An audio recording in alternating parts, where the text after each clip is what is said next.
Selamat berjumpa lagi dalam pembelajaran sejarah kelas 12 IPS. Kita lanjutkan pembahasan terkait dengan beberapa peristiwa mutakhir. Sekarang kita bahas tentang reunifikasi Jerman, bersatunya Jerman Barat dengan Jerman Timur. Itu terjadi pada periode 1989.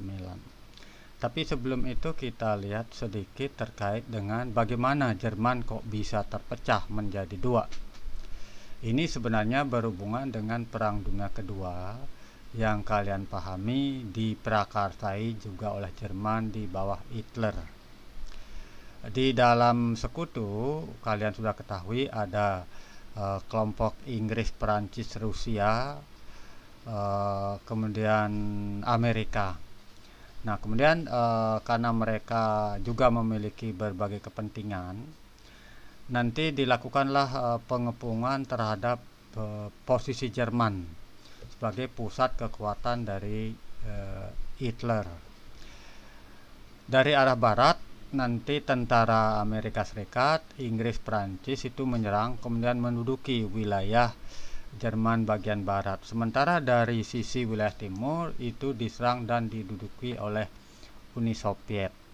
Tapi begitu selesai perang, mereka tidak mau meninggalkan wilayah tersebut, tetap bercokol di wilayah pendudukan masing-masing. Oleh karena itu, untuk menjaga perdamaian, Jerman terpaksa terpecah menjadi dua, yaitu Jerman Timur dan Jerman Barat.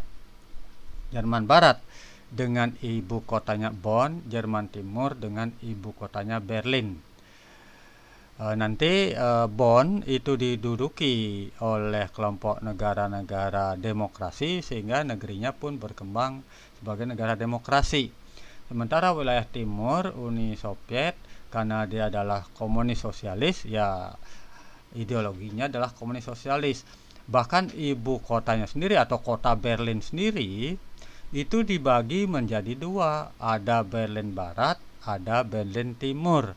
Barat nanti dipengaruhi oleh Bonn, timur dipengaruhi oleh Berlin. Itu perkembangannya.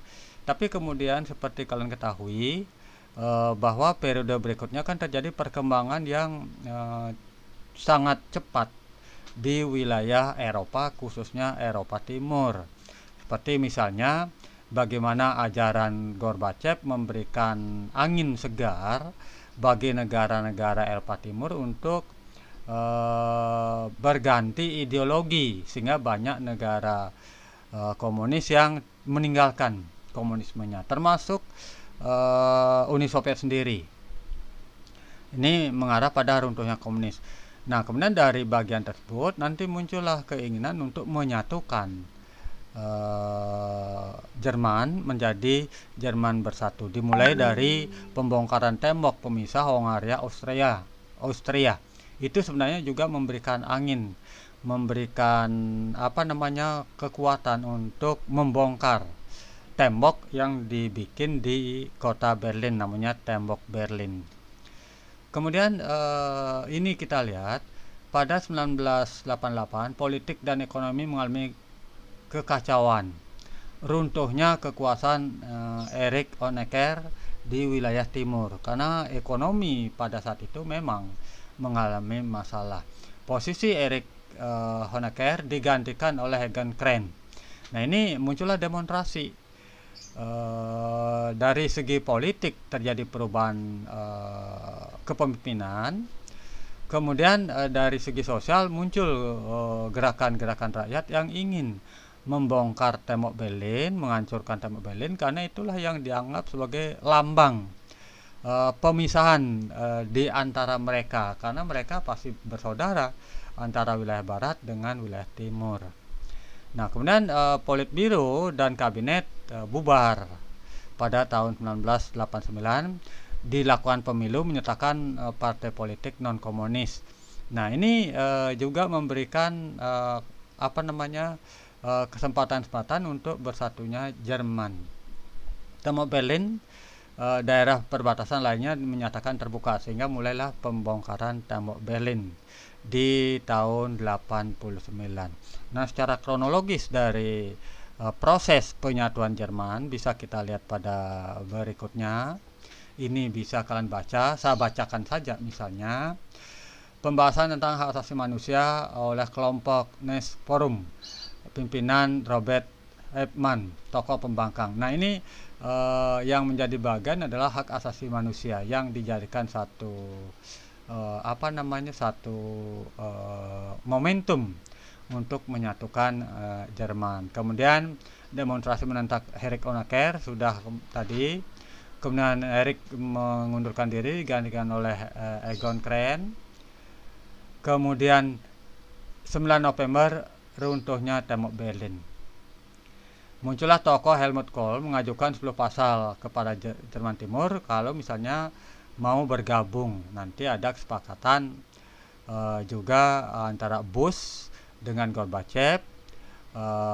Bush ini mewakili Amerika Serikat, Presiden Amerika, Gorbachev adalah Uni Soviet. Kenapa harus ini? Karena inilah pimpinan dari blok barat, blok timur. Perkembangan nanti muncul Politbiro mengundurkan diri. Nanti inilah kesepakatan Helmut Kohl dan Perdana Menteri Hans Modrow. Kohl dari wilayah barat, Modrow dari timur. Muncullah keinginan untuk menyatukan diri, melakukan reunifikasi. Dari proses itulah nanti ada kesepakatan antara beberapa negara, yaitu 2+4. Duanya adalah Jerman Timur dengan Jerman Barat. 4-nya adalah negara-negara yang menduduki wilayah tersebut, yaitu Uni Soviet, Amerika Serikat, Inggris, dan Prancis. Nah setelah kesepakatan 2+4 inilah kemudian secara resmi Jerman menyatukan diri, sehingga kita akan mengenal sekarang Jerman. Mungkin kalian tidak mengalami masa Jerman Barat, Jerman Timur yang terpisah selama 40 tahun. Demikian informasi atau penjelasan terkait dengan reunifikasi Jerman menjadi Jerman Bersatu. Terima kasih.